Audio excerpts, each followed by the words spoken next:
How good are the relationships in your life? You've probably heard that relationships are everything, both personally and professionally. But how do you make sure that you have the best possible relationships? Well, the woman you're about to meet is going to teach you 3 ways to cultivate better relationships. Welcome to Boss Up Goddess. I'm Elizabeth Ann Atkins, and I go live every night to interview trailblazing women who share their wisdom to help us all live bigger, better, and bolder. Tonight, we are in for a treat. Mary Hambleton, co-creator of Soul Canyon Training and Development in Southern Oregon, is here to teach us some of the remarkable skills that you can apply to have better relationships. Welcome, Mary Hambleton. Oh, thanks, Elizabeth. Good to see you. You too. You are so dynamic, and your personal transformation program is so powerful because it causes those aha moments that are life changing.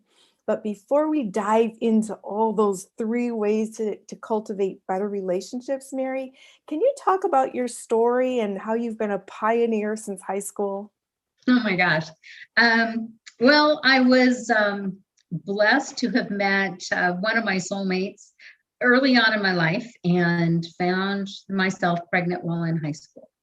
And this was back in the 70s. And so in 1970, girls were getting pregnant, but what the school board had come up with was they didn't want any pregnant girls at school. So their idea was I could get my GED, or I could come back after the baby was born because they did not want pregnant girls walking the hallways of high school. The fathers were allowed to stay in school because they needed an education. And so I actually, at the age of 17, went in front of the school board and petitioned the school board to allow me to continue my education because I really felt that I wanted a high school diploma, not a GED. And I didn't want to come back the next year because I could imagine having a baby would make it nearly impossible. And I was married. And so it made a very confusing time for the school because I was my own guardian. Wow. So I heard you tell this story before, and you mentioned that the young men in class got to continue in school. They were not penalized, correct? Well, they don't look pregnant.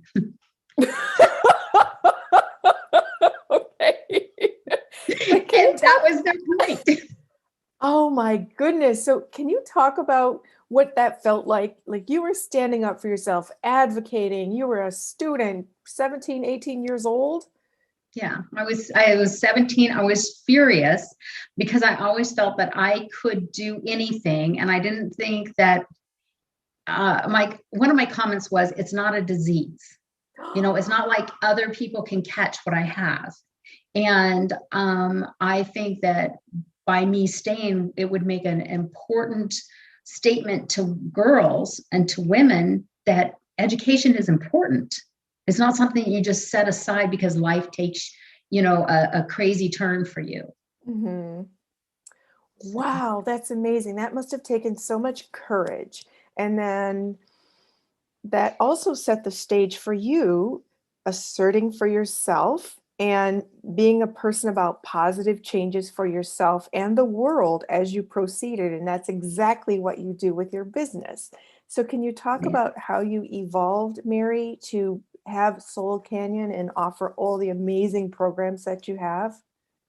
So, a little quick story about synchronicity, and I tell the story completely in my book, Unscripted. It's a book that I co-wrote with a group of women about how women thrive in business and in life and in relationships. And I tell the story of how I met my now husband and partner, Rob Hambleton. And basically, I had been widowed. I lost my first husband after 25 years of marriage and had no clue because, as I said, high school, we were high school sweethearts. How do you date, right? As an adult. So I had a good friend of mine that was teaching the law of attraction to attract your perfect mate. Mhm. And she taught me these principles of how you put forth what you're looking for with real clarity and why you're looking for it and what you want to give to that perfect mate. And so I put together this list, and I put my profile out on one of the matchmaking online courses or online websites, because I had no clue how you as a professional person went about finding anybody. I didn't put a picture of myself out there because I did not want to walk into some office and call on somebody and have them go, "Oh, I saw you on." Okay. So I felt that would be really unprofessional of me as a professional person. So I just put a description of who I was and what I was looking for. So I met this really incredible guy online, and we started communicating. I didn't know what he looked like. I only knew his first name. He only knew my first name. And we corresponded for about a month, back and forth on emails. And then one day I walked into the local fitness center to meet my daughter and my granddaughter to go swimming. And there was this really cute guy sitting in the hot tub. And Uh-oh. you know where this is going, right, Elizabeth? And so he is watching these two little boys jumping in and out of the swimming pool. And I thought, oh, he's married, he's a dad. And so I just sat down and I said, "Hey, how's it going?" And had just a brief conversation with him. And my daughter walks in. I jump out of the hot tub and into the swimming pool with my granddaughter, my daughter, and had a great time. Come home, pop open my email, and there sitting in my box, my email box, Elizabeth, is a picture of that really cute guy and his son. And he said, "I think we've progressed far enough that we should exchange pictures. Here's a picture of me and my son." That was that exact same night. Oh my goodness. Wow. And he didn't know that was you at the pool. No. So I sent him an email and I said, I was the gal in the hot tub that talked to you. I was wearing turquoise bikini. I have no pictures that's going to show you more than I've already shown you live. Oh, that's the best story. Are you kidding me? And I said, "I can't believe it." And he sent me back one word, and it was synchronicity. Oh my goodness, I have chills from head to toe. This is such a trip. Okay, so in addition to cultivating excellent relationships, Mary, can you please teach us how to use the law of attraction? It is Amazing. it's one of the things that, and the joke was, I will show you my list if you'll show me yours. Because I actually had a list, and Uh-huh. he said, "I do too." Because he had been working with the gals that wrote the book, Attracting Your Perfect Customers, out of Austin, Texas. And he was up in Oregon building his business, Soul Canyon. It was just Soul Canyon and Associates at the time. And he was doing consulting work. And so after I met him and we had all these wonderful conversations and dates, and I met his children, I began helping him with his company and helping him build his company. And he was telling me all about these personality traits that people had, and how you could recognize them, and how it would benefit me, because I was a salesperson. And I said, we ought to do some workshops. We could have people talking about all the different personalities and the colors. And so that's where it started. Oh my goodness. Wow. And then you got married and now you both run the business together. We actually climbed to the top of a mountain and said, "I do." What? And every year on our anniversary, we climb another mountain and redo our wedding vows. We take team building. We take team building very, very serious in our company and in our relationship. Wait, you climbed the same mountain. What mountain is it in No, we Oregon? climb different mountains every year. Oh my And gosh. Okay, you climb a different mountain. Like, are they in the United States or all over the world? right now they're in the United States. We haven't gone all over the world. That would be fun. But we've climbed in Maui. We've climbed in Alaska. We've climbed in lots of different places and redid our wedding vows, because so many times you lose sight of who you are in a relationship. And so it's really important that you maintain that connection to your soul, to who you are, so you don't get lost in a relationship. Oh my goodness, that's a whole nother show, getting lost in a relationship. Okay, wait. Soul Canyon and then mountain. This is blowing my mind. Okay, Mary. So how many years have you been married?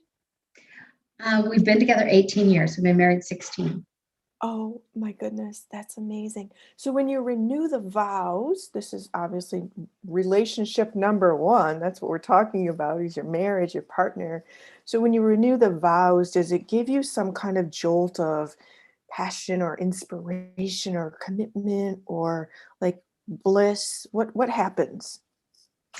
I I think what it does is it reinforces, I still want you. I still need you. I still am connected to you. And I think so many times what happens in relationships is that we just kind of the same day. I mean, it's like Groundhog's Day.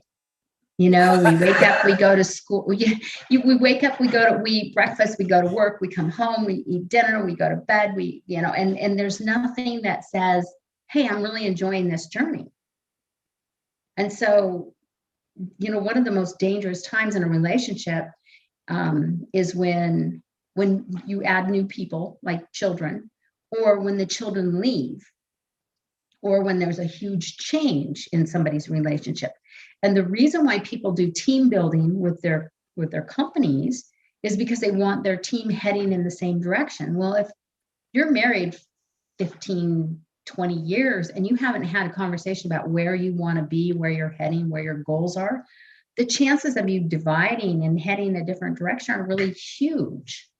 Mm, wow. Wow, that's so powerful. Do you, oh my goodness, I don't know where to start with that. That is so powerful. But is that something that we could apply to all relationships, Mary? Like friendships, friend relationships with our grown children, our siblings? Is that something that you advocate? Like to have an annual sort of assessment of the relationship and recommitment to it? Well, it takes effort to have relationships. It really does. You can't just go on autopilot and think that everything's going to be fine. You have to make an effort. You have to remember their birthdays. You have to, reach out and say, hey, I was really proud of you when you did this. One of the, my kids are all grown. I'm at my 43, 41.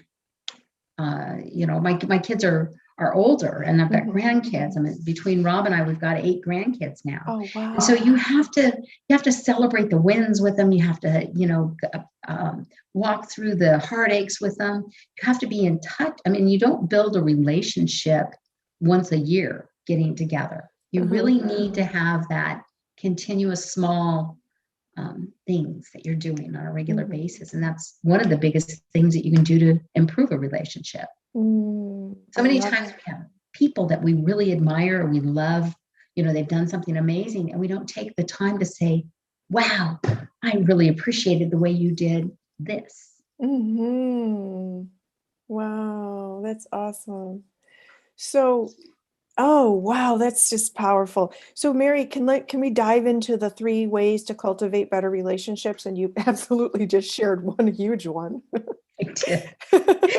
Can I share you the why I think relationships are important? Oh, please. Okay. I think the Dalai Lama said it best when he said, we are social beings. We come into this world as a result of actions of others. Think about that. We survive here in dependence on others. Whether we like it or not, there is hardly a moment in our lives when we do not benefit from the activity of others. For this reason, it is hardly surprising that most of our happiness arises in context of our relationship with others. So we are social beings and we need each other. COVID has been incredibly hard for so many, right? um, at the very beginning of COVID, when they sent everybody home, and this is leading to my tips, okay? So at the very beginning, when they sent everybody home, the introverted personality styles, the people who are not real social. They enjoy analyzing things. They enjoy quiet little one-on-ones. They don't necessarily want to be around a lot of people. They had a blast in the very beginning. They were like, thank goodness I get to stay home and I can garden, I can pet my dogs, I can do all these things, right? And the extroverts who really need a lot of interaction with people were struggling. They were thinking they were going crazy almost. I had clients calling me going, Mary, what's going on? I don't know what to do with myself. And then as we started adding Zoom, I have a friend that does Zoom karaoke. Zoom happy hours, Zoom family meetings. I mean, we figured out a way we could still connect, right? Mm-hmm. So it really shows that connection, but it also shows the fact that we are adaptable as people, and we're not just one personality style, we're all four of them. And so that personality style that we first started our workshops with Soul Canyon, our colorful connections, is all about adapting and connecting for greater interpersonal success. So it's all about adapting our personalities to the people that we're working with and living with, the situations. So how do you adapt and flex your personality so that you can have deeper connections? What are the four colors? Sorry. Well, there's lots of different personality assessments out there that use colors, right? Oh, okay. Our primary colors are blue, which is the analytical thinking energy. Red, which is the analytical extroverted energy. Green, which is the introverted feeling energy. And yellow, which is the extroverted feeling energy. Mm. So the green and the yellow are feeling colors, and the red and the red and the blue are thinking energy. And so when you're connecting to individuals that are feeling through their heart, you need to use heart words. You need to use, here's how I feel, or, as opposed to someone who's in thinking space, here's what I think, or here's how I see the situation, versus here's how I feel about the situation. And so that will just immediately help build that bond. But I think for relationships, the biggest part is to appreciate and value the differences. Because have you ever noticed that oftentimes opposites attract each other? Yes. And then we irritate each other.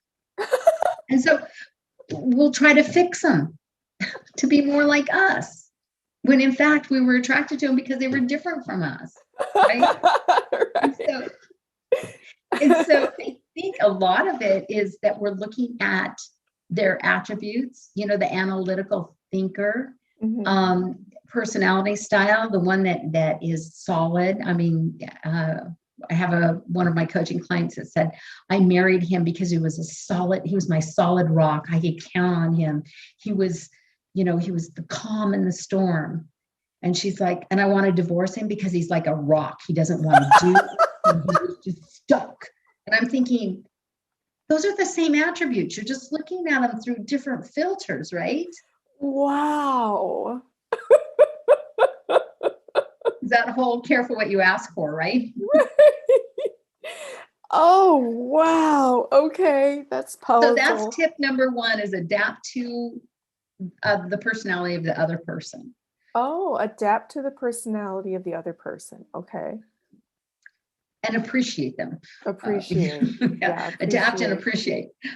Okay. Number two is you have to prioritize the relationship. You have to prioritize actively listening to what they're saying, not just, oh, I know where they're going with this. Too many times we jump to conclusions. We're not actually listening to the other person. Oh, wow. I hear what you're saying. I know exactly what I'm sure everybody watching can relate to that, because you've been with that person so long, you just assume. And what I learned in journalism school, when you assume, it makes an ass out of you and me. And we assume with people we know more than we do with strangers. Right. Because we're curious about strangers. We don't know their story, but we know, that person we've been living with for 20 years, we know their story.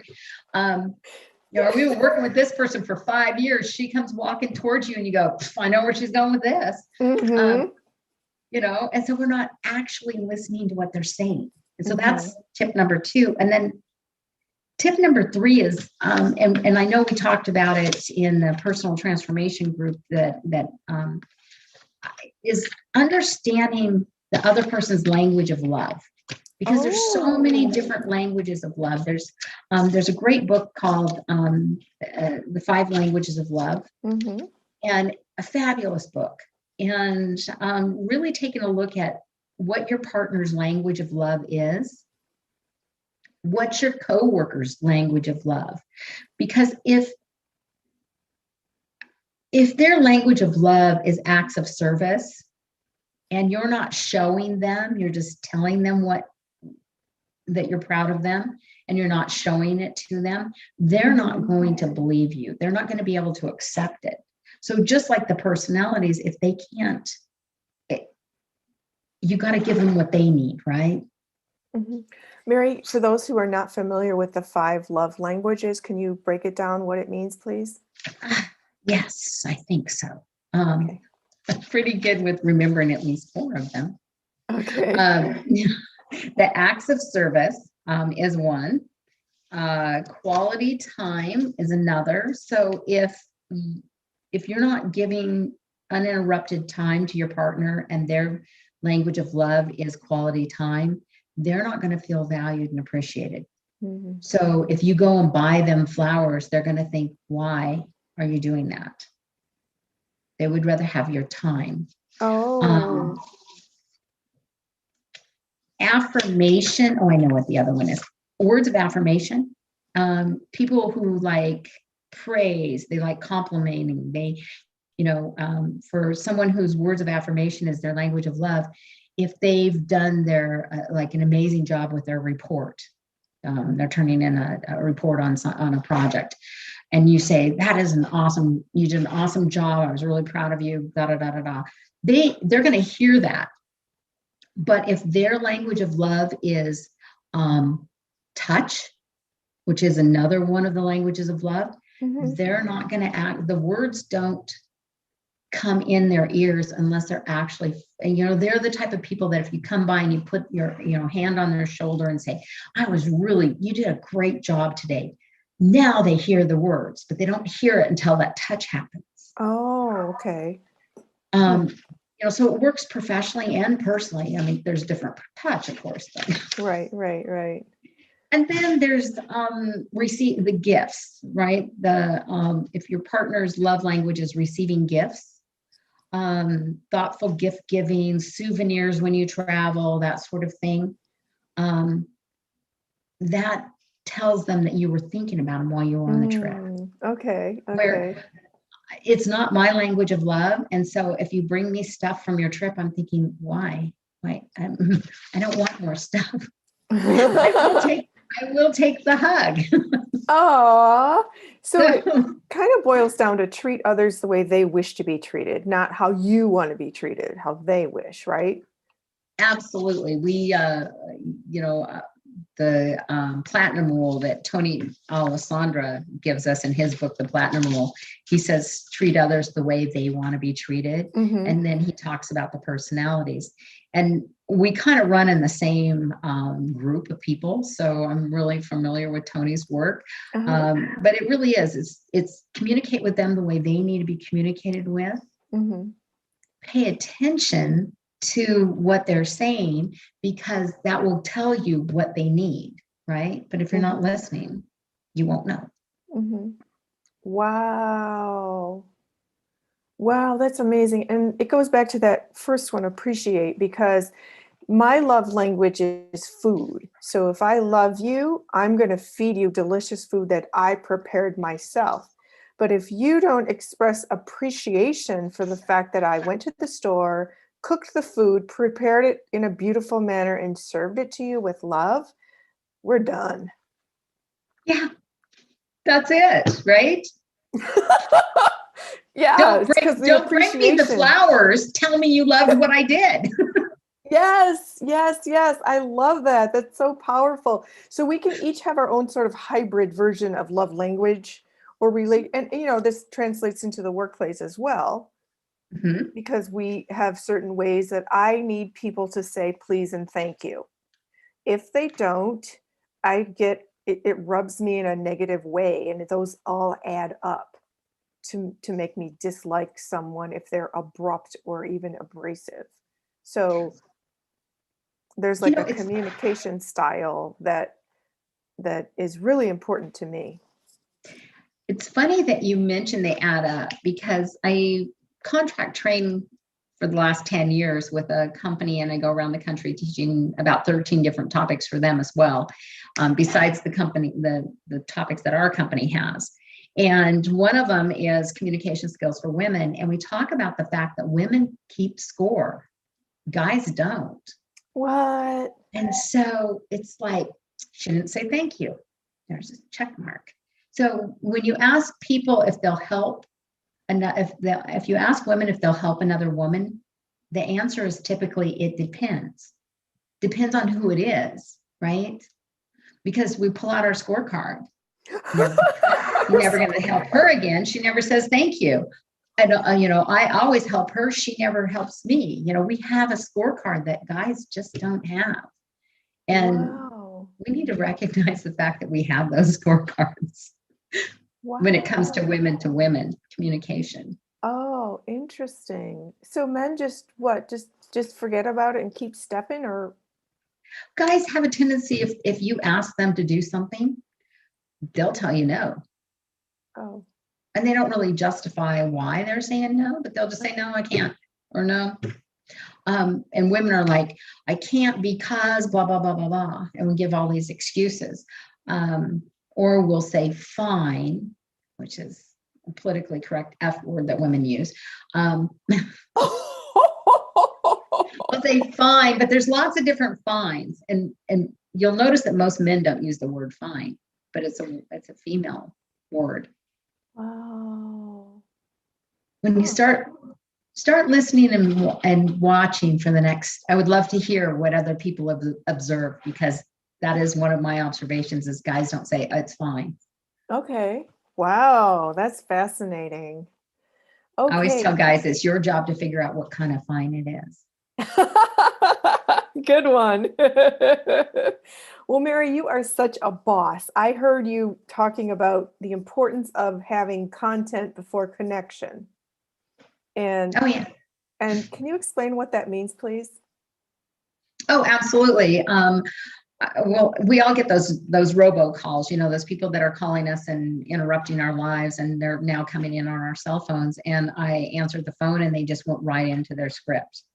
And I said, oh, I'm so glad you called. I said, yes, we can make time to get that customer service class done for your company. I can see that you really need to have this.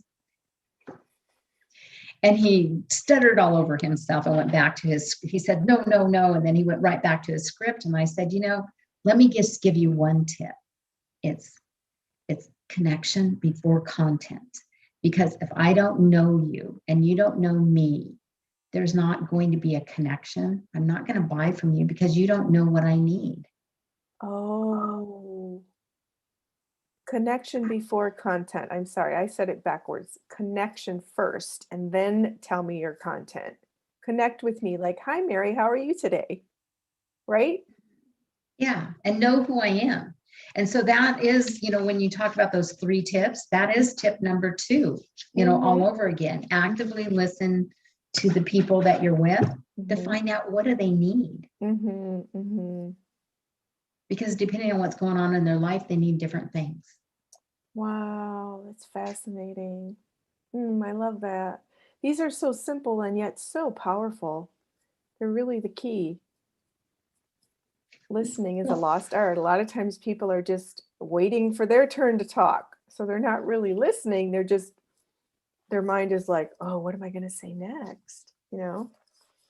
But the key to engendering trust is listening and responding accordingly. And that's when that beautiful synergy happens between people. Yeah. Wow, I love that. I love that. Okay, okay. One more tip about the law of attraction, Okay. how we can implement that, use it like you used it to manifest your life partner. You have to know what you really want. So the first step in law of attraction is understanding you. And that's why Soul Canyon is called Soul Canyon. We believe you need to go down into the canyon of your soul, tap into who you are and what you're all about, and then build your pathway out to give that gift that you found inside of you to the world in love and empathy and service. And so using the law of attraction, you need to know what you're what you want to attract, because we're always attracting things. Wow. Did you hear the bell go off when to emphasize your point? Yeah. That's amazing. I love talking with you. You are just so dynamic. Well, I enjoy you too, Elizabeth. I just Oh, enjoy, and Catherine is always a dream. I love the two sisters. I don't have a oh, sister. I always wanted one. oh, thank you Had to- so much. Thank you. Well, Mary, is there anything else you'd like to share with our viewers about relationships, law of attraction, bossing up, being a goddess? we've got, I built a personality, if the personality thing is interesting to you guys, I've got a free, go out to my website, soulcanyon.com, and go take the free personality assessment. It'll tell you all about you. And then Mm-hmm. you can ask for more information, and it'll give you even more information about you. And then Okay. have your partner do it too. Oh, I love that. I love that. So soulcanyon.com, I'll put the link in the description box here so anybody who's watching and wants to get in touch with Mary and learn about her other programs, because I am in one of them and I just had this tremendous revelation the other day. It was phenomenal. So she really, as you can see on the show today, has some nuggets of wisdom that are just life changing. Like, who renews their vows every year on a mountaintop? I've never heard of that before. That's amazing. It's That's team awesome. building for couples. Oh, that is so cool. That's so cool. Do you have any programs right now that you'd like to invite people to participate in? We've got free lunch and learns the first Wednesday of every month. Oh, And there's tons and tons. I mean, I've got 4 seminars coming up in this next week. So lots mm. and lots of trainings going on. So Oh, good. And they're all on the website? absolutely. Okay, excellent, Mary. Thank you so very much for joining us here on Boss Up Goddess to share your wisdom, because it truly is helping me, and I hope all the viewers learn to live bigger, better, and bolder. So thank you. Thank you, Elizabeth. You're welcome. You're welcome. And if you're getting value out of this program, please do like, share, subscribe, and comment. I'd love to hear your thoughts about everything that Mary shared with us this evening and any questions you might have. In addition, please check out my book, Boss Up Goddess, Start Living Your Effing Potential, which is on sale now for pre-sale at our website, twosisterswriting.com/store. So thank you again for joining us. And remember, Boss Up Goddess, you have the power. I'll see you next time.